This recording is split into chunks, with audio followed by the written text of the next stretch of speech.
Agricultura BR de volta e nós seguimos hoje com um assunto muito importante do Fundo Rural, a cobrança, a legalidade.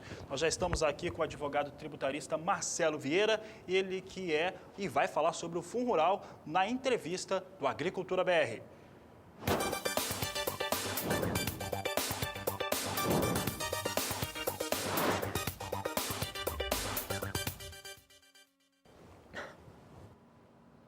Desde a última semana, o assunto Fundo Rural segue aqui no Agricultura BR.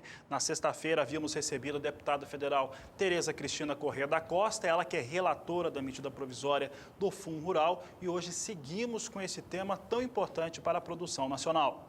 Bom, esse assunto segue bastante delicado, muito complexo, né, Marcelo? Obrigada pela sua visita aqui mais uma vez. Eu agradeço o convite. A gente faz só uma breve retrospectiva do Fundo Rural. Ele, da maneira como é constituído hoje, foi criado no Brasil em 1992. No ano de 2011, foi considerado inconstitucional por se tratar de uma cobrança que incide sobre a receita bruta, né, do produtor rural. E em 2017, em março, voltou a ser considerado constitucional. Tudo isso muito complexo, muita informação para todo o Brasil, né? Gera muita dúvida. Marcelo, a quantas anda, então, o processo do Fundo Rural hoje em dia no Brasil? Bom, ainda com muitas dúvidas, né? A cada mês que se passa aí, existe um fato novo e a indefinição ainda permanece. Nós tivemos, como você bem reportou, esses julgamentos. Depois disso, tivemos uma medida provisória que possibilitou o produtor rural realizar um parcelamento, que ela está em vigor e vai até agora dia 30 de novembro. Tivemos também a resolução do Senado suspendendo parte dos dispositivos da lei do Fundo Rural. Na sequência, a publicação do acórdão do STF, onde lá foram externados todos os fundamentos jurídicos, e é um emaranhado de fundamentos jurídicos sobre a decisão do Fundo Rural. E depois dessa publicação tivemos também a interposição de embargos de declaração, justamente para aclarar melhor esses fundamentos e se obter do STF uma posição definitiva com relação ao tema. Então, hoje o cenário que nós temos do Fundo Rural é esse, ainda aguardando uma decisão definitiva do STF. Marcelo, em relação a essas decisões, a maneira como ela foi tomada, existe aí, nós conversando com produtores rurais, existe um posicionamento dos produtores a respeito do parcelamento, por exemplo, a questão do valor que tem que ser pago, né, para fazer a adesão e que tem que ser pago como se fosse uma entrada, uma medida de entrada que tem. Para muitos produtores e algumas associações, essa medida ela acaba sendo muito pesada para o produtor rural, que aí o restante acaba sendo parcelado. E aí há propostas, né, principalmente da Frente Parlamentar Agropecuária, para mudar esse valor de entrada. Essas situações hoje que estão sendo propostas politicamente, elas são viáveis? Quer dizer, podem vir? A situação já é boa? Já melhorou para o produtor? A medida, né, provisória que trouxe o parcelamento, ela é salutar. Ela vem, vamos dizer assim, amenizar uma eventual permanência da cobrança retroativa.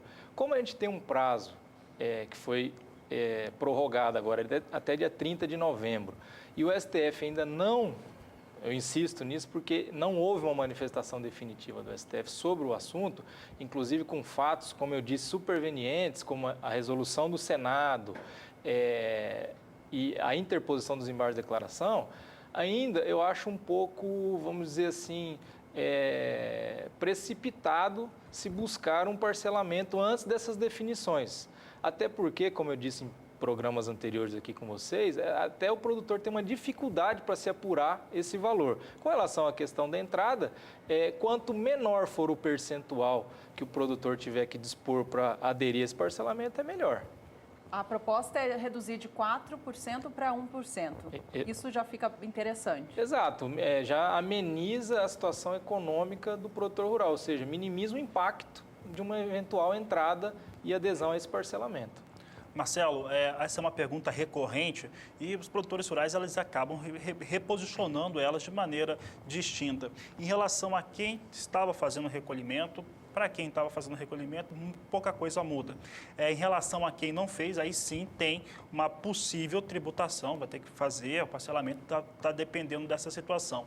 Mas o que o produtor rural que pagou, que estava tendo imposto recolhido, como os pecuaristas, que frigorífico que estava recolhendo direto na nota, esses pecuaristas, caso haja uma espécie, não de anistia, mas pelo menos de liberação de parte desses recursos a serem pagos, eles podem rever o que foi pago? Legalmente isso é viável, pensar numa coisa assim? Juridicamente é discutível, mas tem pertinência esse argumento, porque a partir do momento que você declara, no caso, uma modulação do STF, do julgamento para frente, os pagamentos que foram feitos para trás poderia gerar um direito à restituição.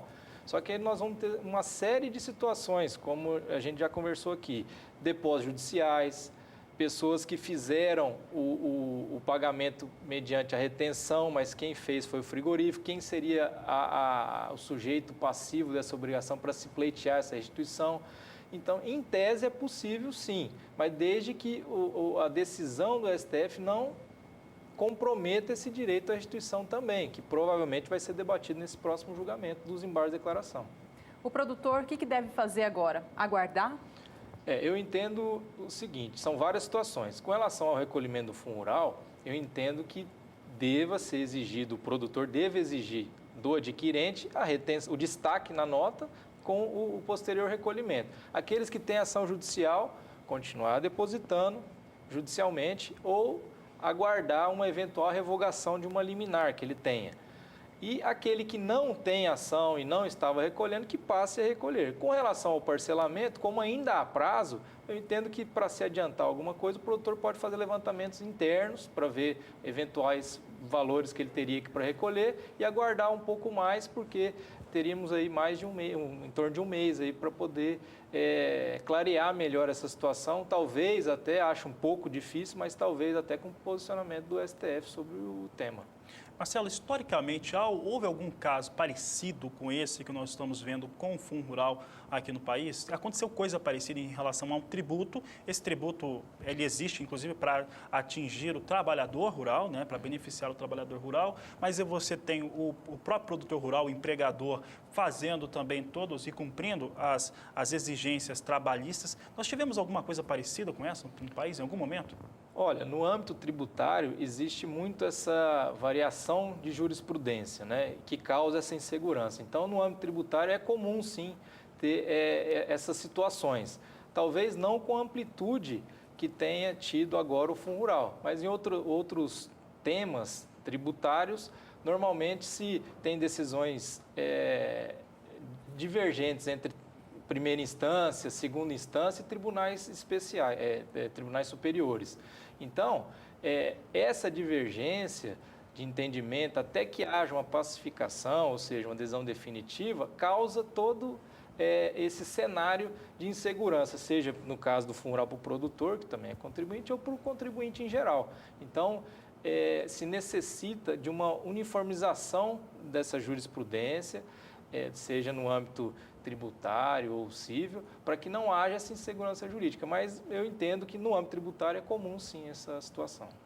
Vale a gente lembrar que houve uma mudança significativa já para o produtor rural em relação ao Fundo Rural, né? A cobrança, a partir do ano que vem, se não me engano, né, teve a alíquota reduzida de 2,1% para 1,5%.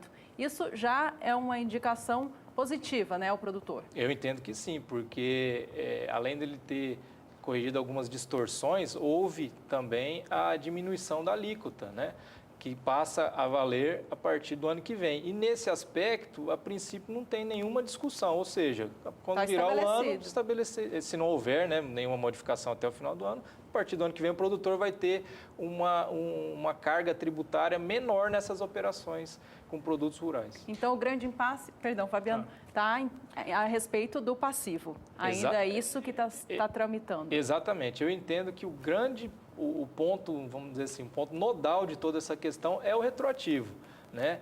Do julgamento do STF para frente, eu entendo que isso aí vai ficar superado porque foi declarado constitucional, salvo se o STF, nesses embargos de declaração, rever o posicionamento, que foi um julgamento apertado por um voto de diferença, né? Então, se teria um outro cenário. Mas, caso contrário, o problema maior ficaria em se resolver esse passivo, essas contribuições retroativas. Em relação a essa situação que a Juliana colocou agora, esse passivo, né, esse que nós temos do que está devido do Fundo Rural, alguns posicionamentos dos produtores rurais, eles têm ficado cada vez mais marcantes. Por exemplo, a questão da renegociação de dívidas, que agora está até o próximo dia 30 de novembro.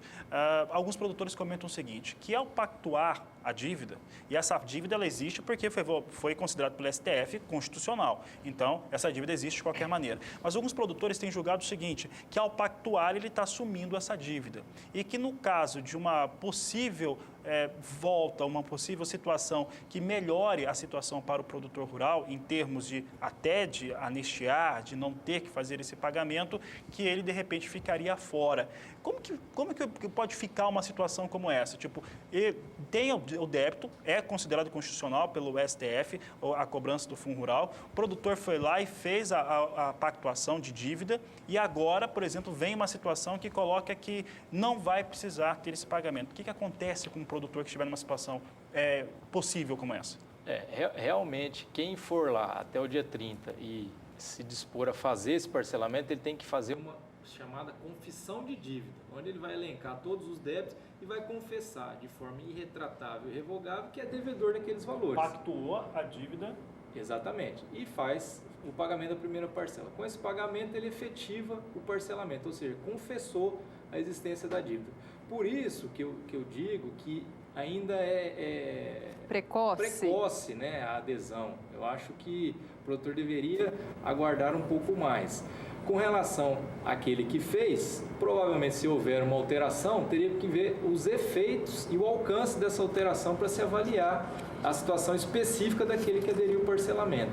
Por isso que é interessante se aguardar até, vamos dizer assim, até ruim dizer isso aí, né? Que todo mundo fala, brasileiro deixa tudo para a última hora, mas nesse caso eu entendo como um conselho prudente para esse assunto. Existe também, só para reforçar conversas anteriores, até a questão da responsabilidade por esse débito. Se é do produtor, a gente está falando produtor, mas pode ser a própria empresa adquirente, né? Então, o produtor às vezes vai estar antecipando com uma situação que às vezes nem é dele, né? Seria da empresa adquirente, por exemplo, que deixou de fazer retenção e não recolheu aos cofres públicos. Então, assim, é muito complexo o tema para se tratar de uma forma superficial e a toque de caixa, assim. Então, eu entendo que o delineamento desse assunto vai ocorrer em definitivo, para que não paire nenhuma dúvida, quando o STF julgar agora esses embargos de declaração que foram opostos, trazendo inclusive a questão da resolução, que foi publicada agora, trazendo a questão da modulação dos efeitos, ou seja, vai valer do julgamento para frente a cobrança, do julgamento para trás vale, tudo isso influencia na questão do parcelamento. Tá certo, Marcelo Vieira, mais uma vez obrigado pela sua participação. Essa é uma conversa que nós poderíamos ter durante toda a edição do Agricultura BR, mas aí o Marcelo a gente vai continuar convidando o Marcelo para participar conosco, porque esse é um assunto que não se esgota. Mas assim, só para encerrar agora, conselho realmente é no apagar das luzes, se tiver que fazer alguma coisa, é ali próximo ao prazo mesmo, né? O que eu disse... Dia 30 de novembro. Exato, o que eu disse é para se... melhorar um fluxo de informações na hora de fazer o parcelamento, o produtor ou a empresa adquirente verificar a situação interna dele, contábil, né, o que ele vendeu, o que ele deixou de vender, o que ele recolheu, o que ele não recolheu, como está a ação dele, para ele já ter um resumo da vida dele com relação a esse fundo rural, porque a adesão ela é um ato simples, é uma adesão que você faz no site da Receita Federal, sem muito problema. O grande problema é você detectar, primeiro, a responsabilidade e, segundo, apurar os valores. Então, isso aí pode ser sendo realizado agora, antes do prazo mesmo, para lá na frente, se for o caso, fazer adesão a esse parcelamento. Ele ter esses dados prontos, né? Exatamente. Marcelo, muito obrigada, então, pela sua participação mais uma vez. Eu que agradeço o convite, estou à disposição. Essa foi a entrevista desta edição do Agricultura BR.